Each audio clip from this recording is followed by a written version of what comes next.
മൂസാ നബി ചിന്തിച്ചു, പടച്ചു അള്ളയല്ലേ പറഞ്ഞു ഇവള് പ്രസവിക്കൂലെന്ന്, പിന്നെ എങ്ങനെ പ്രസവിച്ചു? അള്ളയാണ് പറഞ്ഞത് ഇവള് പ്രസവിക്കാത്ത പെണ്ണാണെന്ന്, പിന്നെ എങ്ങനെ പ്രസവിച്ചു?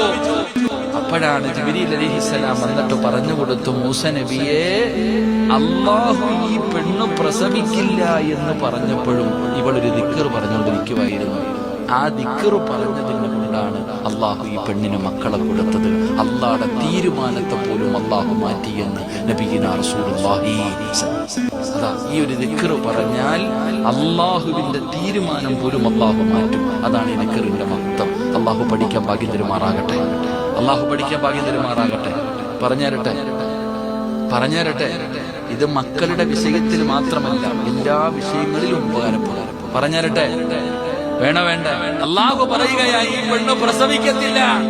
അപ്പോഴും ആ പെണ്ണ് പറയുക, യാ റഹീമു യാ അല്ലാഹ്, ഏ കരുണയുള്ള അല്ലാഹ്, ഏ കരുണയുള്ള അല്ലാഹ്, ഏ കരുണയുള്ള അല്ലാഹ്. അള്ളാഹു കരുണയുള്ളവനാടോ? നീ 10 വട്ടം വിളിച്ച ഒരിക്കൽ അള്ളാഹു ആ വിളി കേൾക്കും. അള്ളാഹു മക്കളില്ലാത്തവർക്ക് മക്കളെ കൊടുത്ത